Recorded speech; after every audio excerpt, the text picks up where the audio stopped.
And I'm going to pass it on to Ms. Aaliyah. Hi, good morning, everyone. Super excited to be here on this Tuesday morning. Hopefully everyone has their coffee. Like Wendy said, we all need a little bit of a kickstart, right? Anyways, last night was super exciting, super glad to be here. So my name is Aaliyah Medrano. I may know some of you, so it's super exciting to be here. It's such an honor. I am a student ambassador at the College of Education for Cal State Long Beach. I am in my senior year. I'm super excited that this is towards my bachelor's. Next year, I will be starting a one-year cohort program with my student teaching and my teaching methods courses. So I'm super excited, almost done to that punchline. And just like most of you, I went to a community college and I transferred over to UC, CSU. Yeah, I'm super excited to be here. So yeah, we can start getting, go ahead and feel free to be dropping questions in the chat. I know some of you, so it's super exciting. And we're all saying good morning to everyone. So questions, anything else like that, or you just kind of like have something to say, you can go and say like, raise your hand and let's be Zoom etiquette. Okay. Yeah. And the title of today's workshop is Career Planning in Education. So any questions, feel free to add them in the chat. I may be answering them as we go along, but we hope that through this presentation, you'll be greatly encouraged to professionally prepare yourself as you're finishing your education at the community college and then later at the university. Okay, so let's get started. So career planning 101 for educational field. The number one thing I'm going to say is that, I think this is a good way of getting your foot in the doors of wherever you decide to apply to. About like, if you really want to work with students, I actually knew he was a colleague of mine who started doing his field work hours. And then he realized, oh my God, student teaching is not for me. And we were talking about how, it's good that you catched it on early. So it's these little experiences that are going to help you out if you want to be a teacher, whatever field you decide to go to, because, there's more than just teaching in the educational field. So, like Renee does administration in the background and all, and, Wendy's doing outreach for the future teachers and all. So there's many different topics that we're going to talk about. So this is kind of our table of contents. We're going to go into like why teaching, professionalism. What does it mean to be professional? I mean, that's something that we always got to talk about because they say like there's a little bit of taboo. Oh, teaching, what are you talking about? They're in jeans or something like that. But we're with kids. Online resources to help you look for jobs. And then, how to create an outstanding resume, because I've seen a lot of funny resumes going around. Okay, so I want you to read this. I want you to kind of take a moment, kind of read it and kind of like take it in. And education is the most powerful weapon which can be used to change the world, by Nelson Mandela. And I want you guys to really kind of think about it and how are you guys going to use this weapon? Think about it. Education is known for opening up the mind. I can tell you this much, like my high school, from like what I did in college, I kid you not, I feel like I'm a completely different person because all that education that I have learned, I felt like I'm just different. I think different. I feel like I'm more open with people, but I feel like I'm so accepted of people and I think like, does anyone have a comment to say about what they think about this one? If anyone wants to take some time to kind of like unmute and say anything about this, anything that draws your attention. Aaliyah, I love this quote that you've chosen because as somebody who's been an educator for quite a while now, I literally feel like my training has given me this gift that I get to impact people daily with. And here's the thing too, Aaliyah, I choose if I impact them positively or negatively. Because when you're in education, there are ways that you can, one comment that's negative that really can hurt a child or an adult, you'll remember that the rest of your life. And so I think about when people take intro to teaching and they talk about when their red card got pulled as a kid. And some of you know this reference, some of you don't. You get the red card or the green card or the orange card or the yellow card, whatever, and they classify you and it's just awful. And so people remember those negatives sometimes even more powerfully than the positive. So to me, like, use this tool as a way for positive change.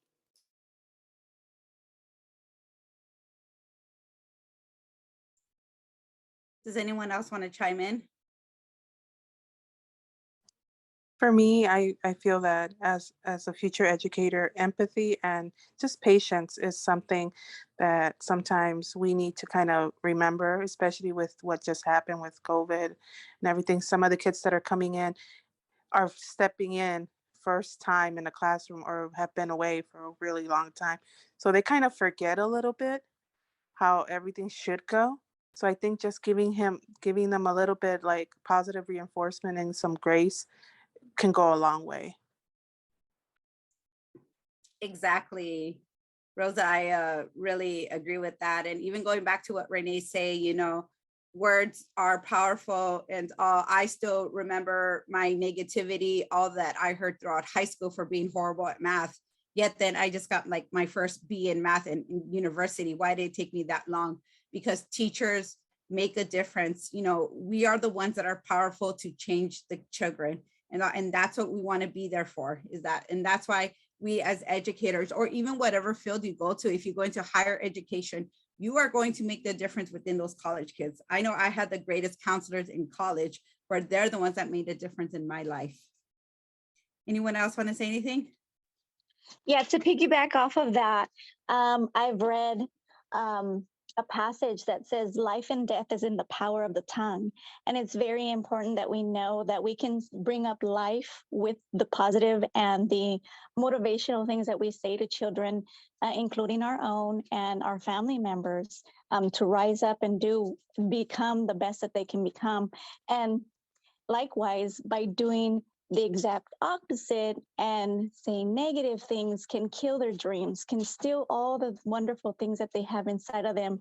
And so, yes, life and death is in the power of the tongue. It's very important to understand that and to know that. Yes. Go ahead, Nancy.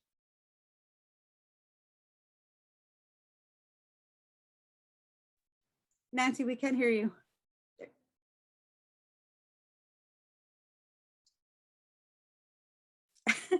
No, we can't hear you. Nancy, I'm not sure why, because it's like it's showing you unmuted, but it's not, our sound's not working on for some reason. Your sound's not. We still don't have you yet. You know what, Nancy? It might help if you log out and then re-log back in, and then we can revisit with her. Is that okay, Aaliyah? Yes, yes, perfectly. Awesome.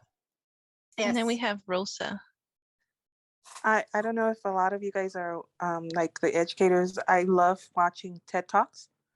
And there was one educator that said her most powerful words to say to her students, it's not yet.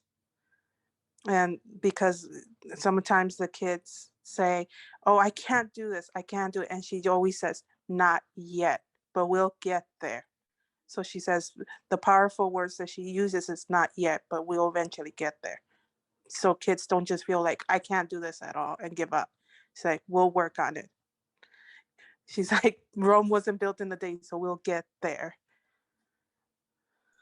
That's very true. And honestly, I love that. And I'm glad I'm hearing that now, because I'm going to like step into the classroom next year and I'm going to be using that. And it's funny because like I tell my son, don't get frustrated. You are learning. It's okay. It's okay. So I always tell like, you know, the students, let's breathe, relax. Okay, you are learning. Okay, I don't expect you to know everything right away. Exactly what you said. Okay, so we're gonna go ahead and move on. Okay, so we're gonna go, I want you guys to think about this one really quick. Why education? Why do you want to become why do you want to become a teacher, or say an educator? And what age do you want to work with? And I think talking about what age you want to work with is important, because for example, I have worked with from literally like child development all the way to high school. And I realized I did not really like working with the smaller ones, but yet I did not like working with the high schooler ones. And that's okay, because you know what? I'm glad I found myself that I have limits. we are all entitled to limits. And I realize that I'm better from kindergarten to middle school. I'm okay working with those, and those are the ages that I want to work with. I want to work from K through 8. And I'm like, okay, that's fine. That's where my limit is, and that's what I want to do. I mean, we go into multiple subject where people are like, what? You know, it's multiple subject versus single subject, but that's not the point. You know, in life, we think about that. We all have a limit to life. And even when it comes to working with children, you know, what age can we really handle? And it's kind of like one of those topics that we have to get real with ourselves. But it's just, it's really something that we have to think about. And so does anyone want to share what age group they want to do, or you guys can drop in the chat or something? And I know I want to do elementary. I like elementary. My background's in child development, so I'm now going into like the school district. So I like the lower grades just because I'm used to, 18 years of child development. So I'm used to that. But I have tried middle school, like volunteering in middle school, volunteering in high school. And middle school's okay, but there's like a lot going on with the kids, their hormones, body changing attitudes. And I don't want to like catch myself getting down to their level, like somebody says something. So I do like the younger kids, like TK first, second grade. Yeah, I get you. Juliana? I think I would want to work if I have different ways to think of my pathway. Like I've mentioned before, I think I've mentioned it to Adia before.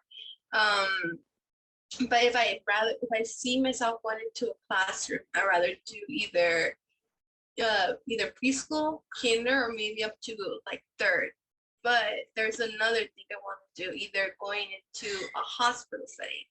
I think I've mentioned before, I want to go into a hospital setting, teaching, being with the kids who are there like long term. So being like getting my bachelor's, getting into a district, and the district sending me to a hospital that needs teachers for the children who are there like for long periods of time, or being child life. So it's either one of those three pathways that I want to do.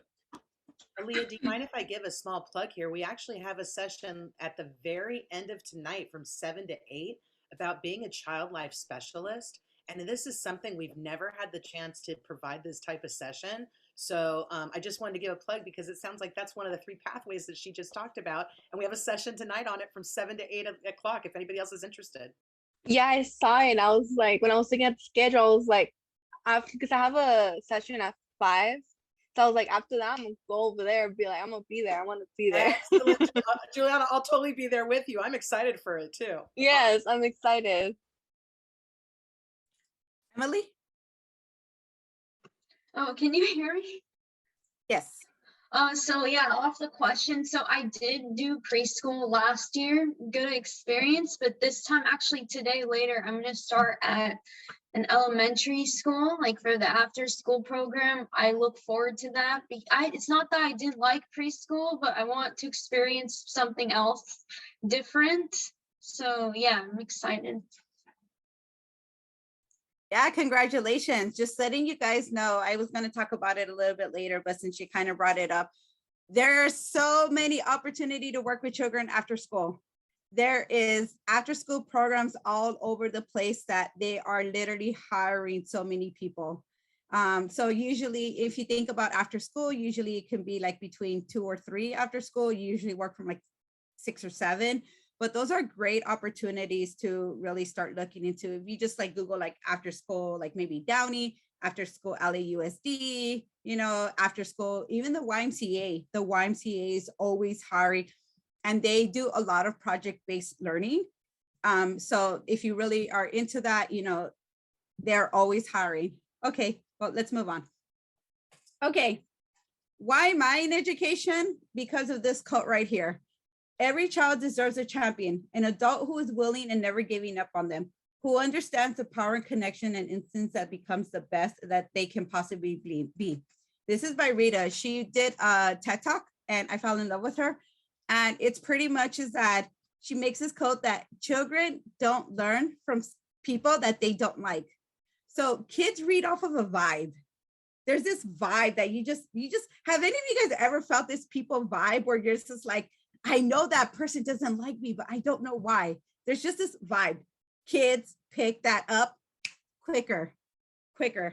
And it is crazy how if they don't like you, they're just going to shut out the whole year. Or if you're an educator, if you're a principal, or whatever pathway you go to, if they don't like you, they're going to shut down faster than adults do. Yes, Rosa. It's so funny how people sometimes forget that kids are so perceptive. I'm a mom of 4, and when I volunteered in classrooms, if I'm off just a little bit, my kids, like the kids in my classroom, were like, "What's wrong? What's going on?" I see they're like they notice something, and sometimes like to make them feel more empowered in the classroom, I tell them, "How do you want me to say hello to you today? Like, do you want me to give you a high five, or how do you want?" And a lot of that, and I also let them share with me like how their day went the day before. But it's so weird how they like the smallest little thing, they kind of like, yeah, something's up about you. Exactly. And I'm glad you said that because, even with adults, sometimes you just know something's wrong, but you don't want to say anything because we're trying to be respectful. So you just decide to avoid them. But kids, like, they'll have a whole attitude and different because they're still learning exactly what their feelings are. So they don't know how to express them, but they don't want to say anything bad because they don't want to get you mad. And at the end of the day, we don't know when the kid comes into a classroom, we don't know what kind of day they already had. So that's why we have to kind of pick up on it and just be like, no matter what we're going through, we kind of have to like brush it aside and be like, okay, smile for my kids. But yeah. And then why do you want to go into education goes into like the common jobs. These are kind of common jobs. As I said, this is like education major. So with education major, you can go into elementary, you can go into substitute teaching, you can go into high school. We have educator reporters, which are non-traditional, like librarians, maybe daycare administration, the administration that goes behind the schooling. We always talk about the districts. So those are the things. Additional job, which is like higher ed. You could become a professor. One thing I realized is some of the best professors come from a background where they taught like either middle school or high school. And if they have that background, I feel like they're really, really great professors. You can become a counselor. Also, other potential jobs is like administration. There's this big change for PE where we're having credentialed PE teachers come into the elementaries. And, and it gives that time and space for that elementary teacher to do something else or this and that, because elementary student kids are with their teacher all day. Another one is, English language learners as adults, adult school. We also have career technical education, things that are in the field, auto mechanics. The big thing coming up is, solar power, all that stuff. We can teach that. And of course, preschool settings and all. So these are all different things that you can go into when you're trying to become a future educator or trying to even go into education itself. Rosa, did you have a question? No, I'm sorry, I forgot to. Okay, no, it's fine.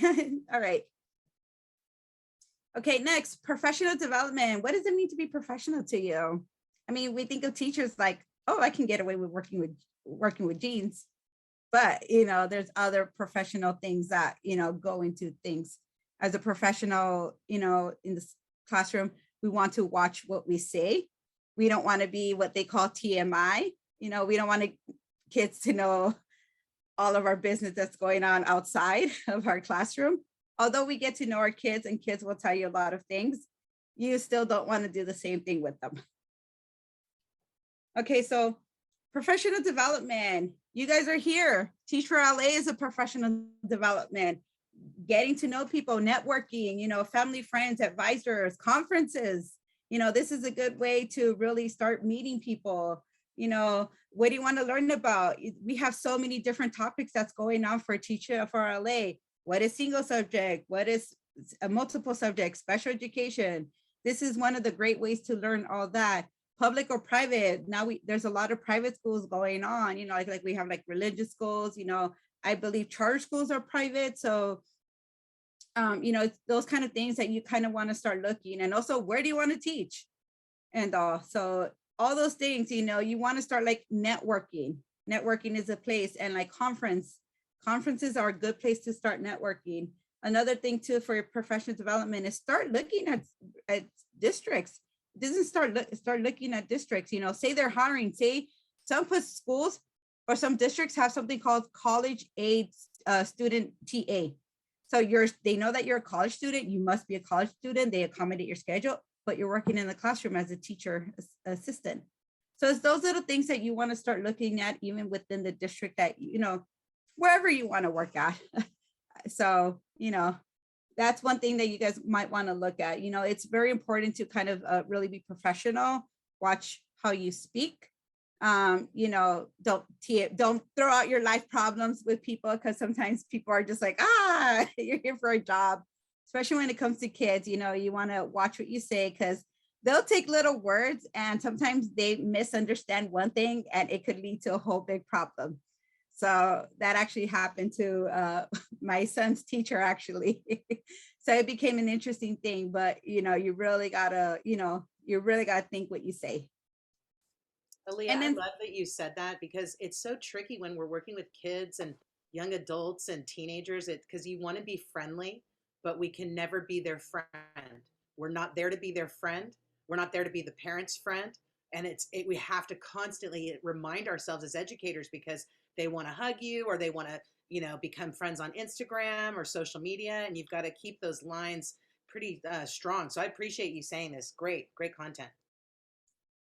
yes, we always want to keep it the professional boundaries. You know, it just goes back with like boundaries and limits. You know, in the end of the day, it's like, you know, we worry about our children sometimes. Like, I know I had one student where I used to be a TA where I used to worry about him all night, but reality comes to where it's like, I can't go home with him. I can't keep thinking about him. I can't let him, you know, interfere with my professional development. But that goes with our caring heart as being a teacher.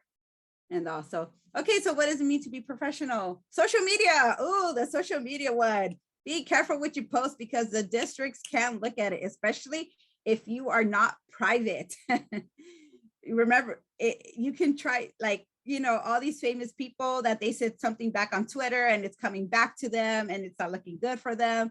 Be careful, you know, you don't want to be like, oh my God, you were partying in St. Lucas Cabos or something like that, and a video popped up and you're just like, oh no. So most of the time, try to keep it private, or, you know, try to keep it pretty professional where, you know, you're not going to be like party harding or anything else like that. The next one, emails. I cannot talk about emails. I have had some interesting emails from parents. Okay, something like, you know, thick, juicy 69, cutie party 22, you know, all about 20, back in the day, you know, all those things, you know, you got to be careful with your email. Try to have it something professional. You know, it was funny back when, like, you know, emails were first coming around. But nowadays it's like, you know, thick and juicy is not going to help you. It's not really going to help you. They're going to be like, what? Toss. Always try to have like your name, your first and last name, or your last name, first name. I don't know, maybe with like a date of birth or something like that. I know names become common where they like eventually run out of emails, but there's always a different mix. Just be careful what it was, you know, like LOL chick or things like that, you know. Just be careful with the emails, please. And then another one is talk the talk, you know, be super confident about, you know, being a teacher, a role model, because they're going to see you as a role model. You are going to impact their lives in a different way. And I hope it's all positive, you know. And when it comes to even the school administration, you know, kind of like stand your ground and always talk to the parents, you know, get to know them. I mean, build a relationship. The first day of school, call them and be like, hi, my name is Miss Aaliyah. I'm going to be your teacher for the year. I just want to let you know, here's my contact information. Usually parents or teachers send out like an infographic thing, but how about calling them? You know, letting them get to know you. Some parents do not leave their cars. And just like, it's like, you know, for some, they're like, just come over here, pick them up. You know, they're in a rush to pick up their students. They just drop them off and go. So you want to get to know who's going to be with my kid for these like 6 to 8 hours. You know, they kind of want to get to know you and as much as you're going to have different sets of parents, it doesn't hurt to reach out to them. You know, building this relationship, inviting them to your classroom or something like that. By all that is by seeing them, by you doing that is building your confidence, because say you got to teach something that's, but maybe, you know, there's a lot of things going on right now, critical race theory and other things like that. Maybe some history where you got to change it up a little bit, you know, they'll have your back. By them getting to know you, they'll have your back because they know that you mean good. And especially with all this anti-bias history, you know, we got to kind of bring in a little bit the truth about the gold rush. Who was really in the gold rush? All that. You know, what's going on with actually the missions? You know, that's fourth grade standards. That's just fourth grade standards. Imagine, so by having the parents and being confident of you as a teacher, they will have your back and they will support you overall. Resources. So, you know, where do we look for jobs? Luckily, the internet has developed us where it's become so much easier to look for jobs. I kid you not. You know, for example, your community colleges, your universities, they all have some type of like a college or career center type of thing. You know, you always want to reach out to them. The Indeeds, the LinkedIn, just by Googling the district, you can always find jobs there. You know, we had the biggest one that we talk about is right here, job search websites, EdJoin. EdJoin is always posting. They're always in need of people. LAUSD has their own website, you know, so does Long Beach, but no matter what, they all come back to EdJoin. So we also have CaliforniaTeaching.org, CareerLink, you know, back to the district website. And you always want to look for them. You also want to look for outside resources, you know, after school activities, you know, the YMCA, I kid you not, the YMCA is going through so much hiring right now, because also there you have summer camps for the students. They have summer camp. That gives you a great opportunity to make money during the summertime. If you don't know what to do, look up the local YMCA or like YMCA, wherever your region is, and just start applying there. It's a good, they have, not just that, is that they have like little private child development schools or like daycares too. So if you're more into that, maybe that's an opportunity that the YMCA also offers. The district right now, you know, some of them are having summer school and some teachers don't want to work. They're like, I want my summer off. So that gives you an opportunity to even try to look for a teacher assistant. And depending on your units or something like that, you know, maybe you can even go and stepping into your foot into actually teaching. Of course, it depends what units and all. You always want to make sure what the district says. You know, most of them do like require like some type of bachelor's, but there are other like college student aid positions that most districts offer that you can start applying for. And also you always want to, of course, terms and conditions to everything, right? Terms and conditions. So you really want to read what you're applying to. Okay, we're going to talk about resumes and portfolios, how to create an outstanding resume and a portfolio. And here we go. I want you guys to take a minute to read this. And I want you guys to drop it in the chat. What's wrong with this resume? That's what we're going to do. So I want you guys to take a moment, read it. This is an actual resume, by the way. So I want you guys to read it if you can and drop in the chat. Just what's wrong with it? Would you guys even like look at it?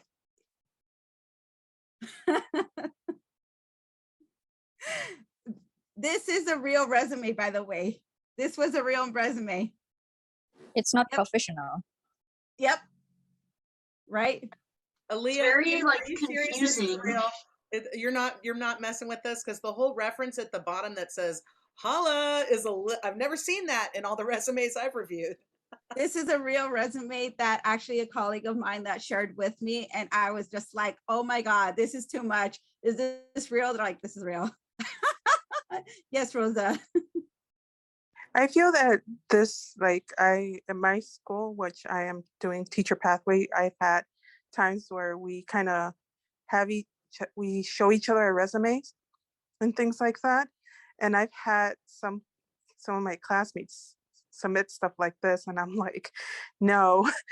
With in doubt, I told them, if in doubt, just go through Word and download one of the templates and just fill it out, because this is just going to look like an outline. It doesn't look like a full finished resume. Right. And, doing a resume does take time. There is help. Of course, objective, be fair and just a ruler. Ruler of what? He's talking about his personality, that he's 29, but has a facial hair of a 13-year-old. That's sick. And also, his experience, I worked with the McDonald's menu for a while. Okay. And also the references and it's just, when it comes to resume, really take your time, because most of them, and then we're going to move on to what is a good resume, so they usually want like 1 page. They have so many resumes. So in that 1 page, try to bring out the best of you and really try to like stick it and all. Try to use utilize simple template fonts, Google Docs, Word, they all have a template already. All you got to do is just kind of add your information. Use 10 to 12 font, they want to see it, but, not too much at the same time. Simple header, include your summary, your achievements, and all, 'cause they like that, your accomplishments. Try to stick it to, they say 400 words is the limit, because they are looking for so many resumes. You're not the only one that's applying for this job. Try to use bullet points to really bring out, like, bam, I student taught at this place, bam, I volunteered at this place. Use these plug-in words: volunteer, worked with children, that you're independent as yourself, that you're a hard worker. It's those little key things that really bring out your resume and really want to come out. Another thing, so here's kind of like a good resume sample. So it's kind of simple, straight to the point, it's just, it says teacher, but really you can use it with anywhere, kind of about you, because they want to get to know who you are also before, they're looking at all this stuff. Of course, your contact, make sure if you change your number or something, like try to contact them, and like, that's a big one. Don't change your email and your address. If you use like LinkedIn or other things that are professional that you think that they can look at, feel free to add. If you have like any certificates, I have a certificate to teach English as a second language, so I probably would pop that in. Bilingual, whatever you are, bilingual is the big one right now. So your education, and then just like 2 or 3 of like your experience. And I'm going to stop sharing this one really quick, and I'm actually going to share mine. So it's mine's because I am. So this is like my portfolio that I'm kind of building up. So right here it talks about me, my picture, kind of talks about like my background, why I want to teach, and I'm very specific with this is my teaching philosophy of why I want to go into teaching and all. These are in, so we are taking education classes. Some of you guys are taking education classes. Some of you already have to do unit lesson plans already. You guys are learning how to do different things that you guys are going to input into your classroom. Why not put it into your resume portfolio? I had to build a whole website and I'm using it. I had to do a whole thing about teaching language. Why not put it in? Anything that you can use that you're working on throughout schooling, start putting into things like this. If you're someone who's kind of like old school, kind of like print it out, put it in a portfolio. And this is my favorite professional development video. It's called FAT, but it's an acronym of dealing with students who have like autism or ADHD. And this person kind of like starts giving the teachers, he's kind of like, come on, hurry up, think. What the teachers do to students is what he's doing to the teachers. So it's a really good, I should share the video. I'll drop it in the chat later. But it's really giving you a whole perspective of how the teachers are treating the kids and where this anxiety is building from. I got my first anxiety looking at those math facts where you had like 5 minutes to do 20 questions in elementary. So why are we doing that to them? Like, they're first graders. They can barely think. But yeah, if something like this is always good to have, just to store things. It doesn't hurt to always like store things in the cloud or something like that. However you decide to do yours, just always keep it a reference. Yes, Rosa. Is it okay to link like it on the bottom? Like on my resume, I have my digital portfolio on the bottom in case they just want to go in and see other stuff.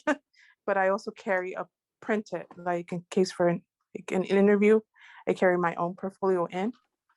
Yeah, I think something like that would be great because, some people still like looking at paper and like nowadays people are carrying like a QR code. The QR codes are the big ones right now. So it's just like, oh, scan it and it's sending them. And it kind of gives you of who you are, what are you working on? And also something like that is, I think it's great. Aaliyah, one little tip as somebody who interviews, those QR codes, you want to put them on a card, like a business card to hand to the person, because a lot of times with your online portfolios, we're not allowed to look at those while we're meeting with you. And so in order for us to be able to see it, we have to go to it after the fact. And if it's like buried in something, I'm not going to check it out. You give me a business card that has the QR code, I'll go to it immediately. So whatever, make sure how you're interviewing, you give that person access to your supplies quickly. Always think that way.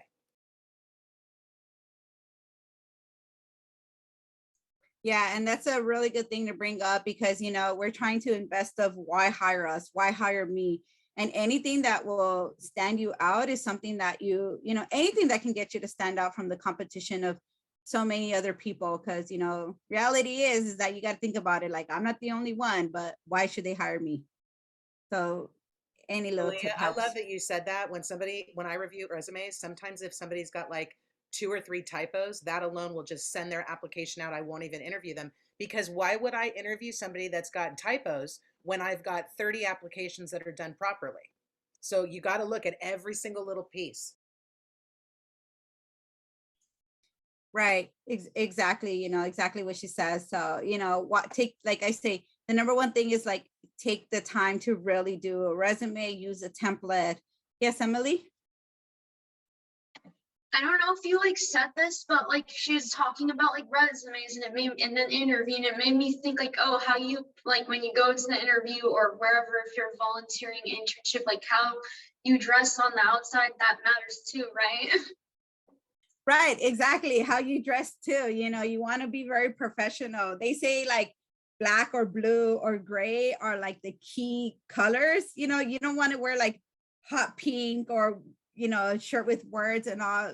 Take the time to like, JC Penney's always usually gives discounts to students for professional wear. Like JC Penney's, I have seen Marshalls is if you're like on a budget and all.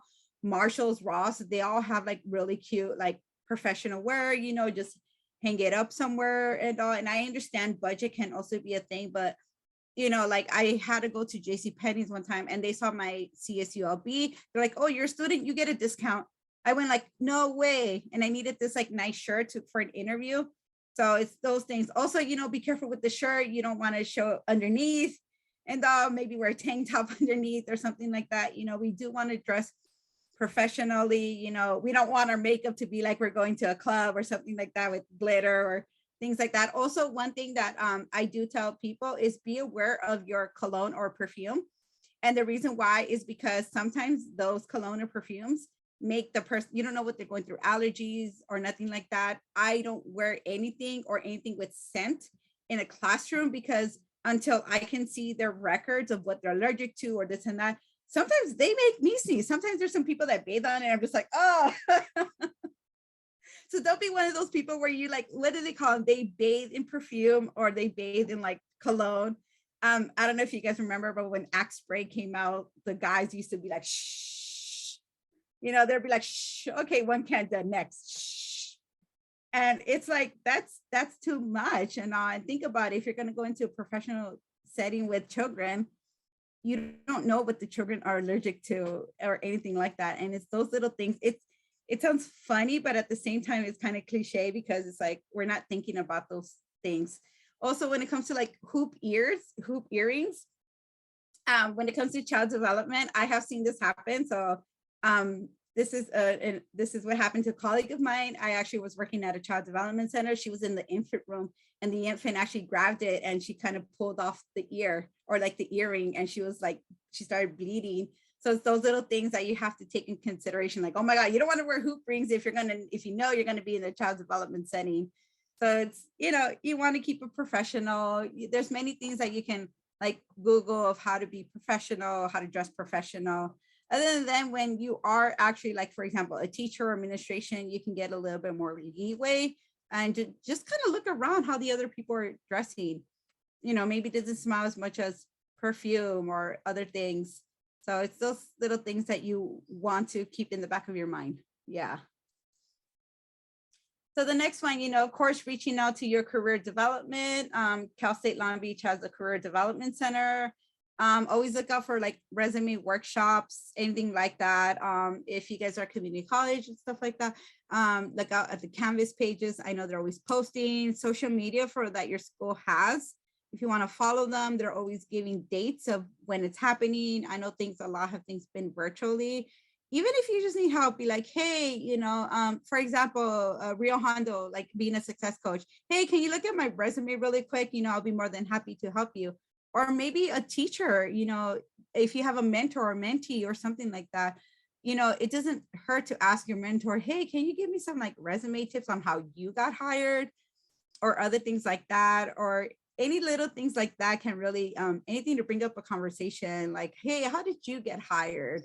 And what tips can you give me on getting hired? Or like, can you look at my resume? What are some key things?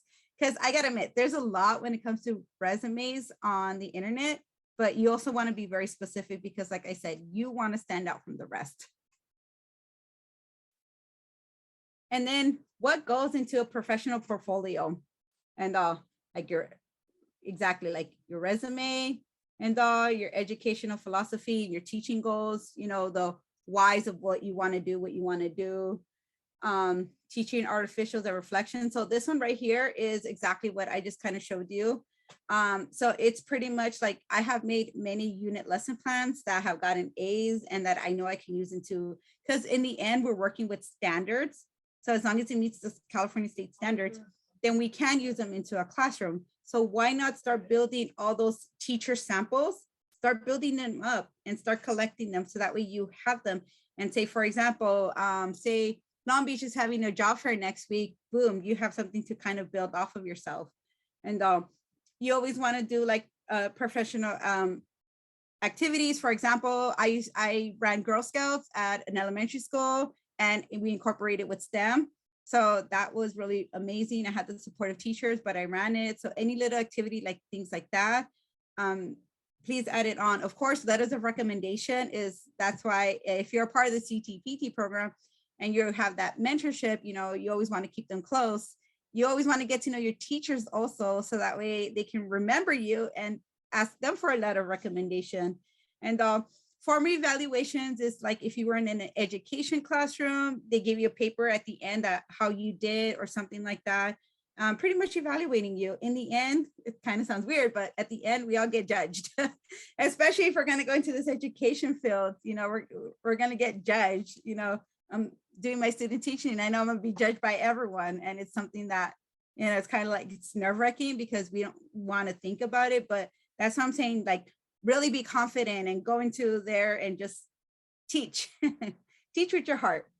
A list of references, people that know you, people who know you, whatever, how they know you. I would try to stay away from families to make it more professional. So like mentors, teachers, anything else like that, former bosses, anyone that could really give you like a really good recommendation is things that you can add onto your portfolio. Yeah, and we are towards the end. So again, my name is Aaliyah Medrano, and I am your student ambassador for the College of Education at Cal State Long Beach. Right now, I just wanted to open up for questions or anything else like that, or if you have anything else, we have you can book us. So this would be like the QR code. But if you have any questions, right now is a good time to really, let's talk. Let's add some questions. Yes, Rosa? One suggestion that I put in the chat is that with people who want to go into special education, there's so many organizations that are willing to take you in and kind of show you how to deal with certain things. Like for me, I have 2 nephews who are autistic, and I attend their therapy sessions. So they tell me, oh, if he's giving you these signs, this is how you navigate through this, or this is how you help him get through that, or, you know, tips on which are useful now since I'm going to go into special education. Now I know like the triggers or things that I can overcome before I even get into the classroom. Yes, exactly. There's a place called ABA Behaviors, and they're usually all over Southern California, actually California itself. Just like Googling them, and you know, they usually like happy to help hire they hire helpers or anything like that. So like sometimes like you'll be with a master, what they call a master teacher. So you kind of like observe them because they're the ones that are like credentialed. They're the ones that have more experience depending. It also depends where you are in school. For example, if you have like 90 units or something like that, maybe that can give you like a different position. It really depends on where you want to go to or how you want to, you know, where you want to apply to districts, anything else like that. All those little things, you want to read the terms and conditions to everything. Yes, Stephanie? I have a question. Yes. So I'm currently enrolled in taking my CDC classes and stuff like that. Right. But I want to know, as soon as I get enough units to be able to work in a classroom setting as a TA or something like that, should I go for it, or should I just wait until I get my my career plan ready to go, like get everything done? Is it stressful, or should I just go for it and try to study and work at the same time? What should I do?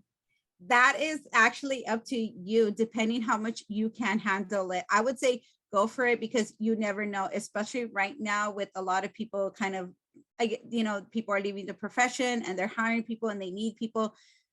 So if it's like early childhood development, usually it's the amount of units. So they don't really go based on it if you have that degree or certificate. Sometimes it could just be the units itself. I had to take child development courses, and actually that was enough units for me to get a job. So I actually was working at it was actually I had 3 and 4 year old kids in the child development setting. But yes, exactly too, the permits too, yes. So I would say just go for it. In the end, it doesn't hurt to apply. You never know, to be honest with you. You never know what job you can get with whatever's and all. And and also if you know you can handle school and work, then go for it. For example, I actually have 2 jobs and I have full-time college, you know, I have 6 classes, 2 jobs, and I'm able to handle it. So it's really, it goes with what your limits are. And exactly as what they're talking about is that, you know, they're going to ask you for your transcripts, and your transcripts are really going to, you know, tell you what classes. The number one thing I'm going to tell you is that start looking into CPR and first aid certifications. Those are the one things that we really need. I feel like, you know, once I know it's going to expire, I know I got to go take it somewhere else. And I know, and you're at Rio Hondo, right? So Rio Hondo does offer those courses and all. And even though, like, if you're at a community college, it's usually like a three unit course, and you could take it. So actually, I have my CPR. I started obtaining it since 2018. Right. I have all of that. I've been doing it every year. I have been a parent volunteer at the school since 2016. In various classrooms. I am well known in the school. I just don't know. I have 4 little ones, and I don't know. I'm a full-time student as well. Yeah. I'm kind of scared to go out there and not be able to do it. But then at the same time, I'm already doing it without getting paid as a parent volunteer. So right. I don't know. I'm kind of I'm scared. Yeah. I mean, that's something that you really have to kind of just like take some time and think about it. You know, it depends how young are your children. You know, I finally got comfortable enough to where I was working small part-time jobs until my son got a little bit older and went into that elementary setting. So I totally get it. The thing is too, is that if you work into like a child development center or something like that, like your kid can go with you usually with most of those places. So you always want to look into those. So, I mean, if you sound like you're doing it already, you know, why not just go for the job? Yeah, so my last question is, my little one is actually gonna go into Head Start once the new school year starts. So they are opening positions where he's gonna be going to. I just don't know if it would be a good thing for me to try to apply where he's gonna be at, or just in, you know, general in the center where they offer the classes, and kind of like go from there. Or should I just wait until like his first year of Head Start? I'm not sure what to do. That is going to be up to you, honestly. Some schools don't allow, for example, Long Beach Unified my son goes to a certain school here. I could teach at his school, but I cannot teach him. So he has to be in a different classroom. Say I'm a second grade teacher and he's in second grade. I cannot be in the same classroom as him, but we can go to the same school. Every district, every school, exactly what Emily's saying, you know, everyone is different. So you really want to ask about that, you know, and also too, can you get your mother hat off and put on your professional hat on? So that's one thing that you gotta think about too, is can you separate the two, where you're just gonna be like, it goes back to like, you know, you can't favor that kid, you know, and they don't want to, you know, and if it could be, it depends ultimately in the end. So just kind of, it's one of those like, think about it, you know, can you wear your parent hat and can you wear your professional hat? I call them hats because we have different roles on them. Oh yes, I get that. Thank you so much. No problem. Okay, I have Sophia next on the screen. Oh, yeah, hi. Hi. I have the similar situation as the previous one that talked. Just the thing is, I don't have any classroom experience. I have all the units. And because of the pandemic, I couldn't get any experience. So I was wondering if that can affect my hiring status. It shouldn't, because, you know, you are doing your classes, even though, for example, you know what, how else are you going to get your foot in the door until you start working? Someone will give you a chance. Someone will give you a chance. Just go in confident and all that you are able to do it. You know, in the end, yeah, you are going to every job, no matter where you go to. Say you were a cashier for 15 years at a Ross, you're going to need some training at a Marshall's. That's true. And those, because everyone is different. So that's what you want to think about. Like, I went from doing after school to being a TA, and then there was some training, but I knew something. It's not like I went in there like, you know, the number one thing is just like, be humble and listen to the people around you when you go in. Thank you so much. Yeah, no problem. Alvarez, how do you say your first name? Itati. It's very unique. Yes, thank you so much. Yeah. I'm enjoying the talk so far. I actually attend San Diego City College. So nice. It's really cool to have this going on. It's really good with the information and the advice. So my question is, in your opinion, I'm in my education class. We have to do the field experience this time in the semester. So, you know, my teacher, she recommended, you know, applying to elementary schools, you know, wherever you can. And hopefully because of the pandemic, they'll let you in. If not, you can do virtual. And so I've applied to at least 5 different ones around the area that I live in, and all of them said the same thing. They're not accepting volunteers because of the pandemic. Right. So when you said earlier about YMCA, I at least want to try and get some experience being with kids and being around them. So would you recommend at least trying there to see if I can, if I don't get a job, at least volunteer to get exposure to being with kids? Yes, I think I actually started off at the YMCA. I came back from the Middle East, and I had experience working abroad as an English teacher, but you know, I knew I needed to work more with kids to get that experience.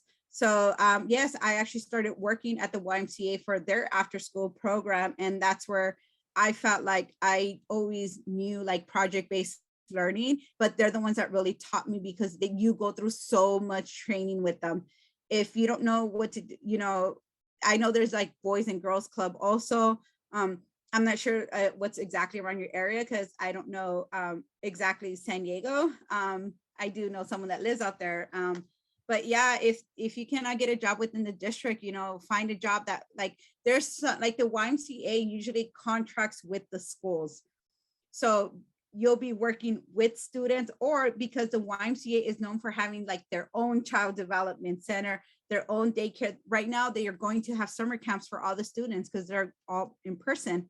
So they're hiring people like crazy. So I would say go for it and go, you know, get your foot in the door. Anywhere that you can get your foot in the door with some type of experience, I would say go for it. Of course, you know, just be careful if you're taking other classes, can you handle it and all that stuff. So, but yeah, I would say go for it. Thank you so much. Thank you so much. That was really helpful. Thank you. Yeah, no problem. I have Lily. Hi, yes, I just have a question regarding counseling and doing counseling for either junior high or high school and getting them ready, or usually the high schoolers getting them ready for moving on to college or a career. What would be the path that I would have to take in order to do that and be a counselor to help out Yeah, those I students? could take that question. Thank you, Wendy. Yeah, typically, most students will just obtain their bachelor's degree in social science or whatever bachelor's degree you want. There's really no set one. But if you most do sociology, psychology, like a social work emphasis in bachelor's degree, and then you pursue your master's degree in school counseling. Or another option, I've met some counselors that they've done their master's degree in social work with an emphasis in K to 12. So you'll have to obtain your master's degree that allows you to get the credits, meet the state requirements to work in the K to 12 system as a counselor after you obtain your bachelor's degree. So for example, here at Cal State Long Beach, we have the school counseling program, which is a 3-year master's degree, typically done after your bachelor's degree. And students in their last year, they're placed at a school site to do their hours. I think they do it based on the level they would like to do, or they get exposed a little bit from like elementary, middle school, or high school. But you will need to get a master's degree in either school counseling, and that they may vary between universities, or even social work with an emphasis in K to 12 setting, and you get your pupil credential attached to those two. Okay, great. Because I right now I'm a double major in sociology and psychology, and about to finish up with my bachelor's in psychology. Perfect. And so if I can just transition from there. Yes, if you want, you can put your email in the chat and I'll send you a link to our programs, and then it'll give you an idea what to search for graduate work in other universities. Okay, thank you, Wendy. Yeah, no problem.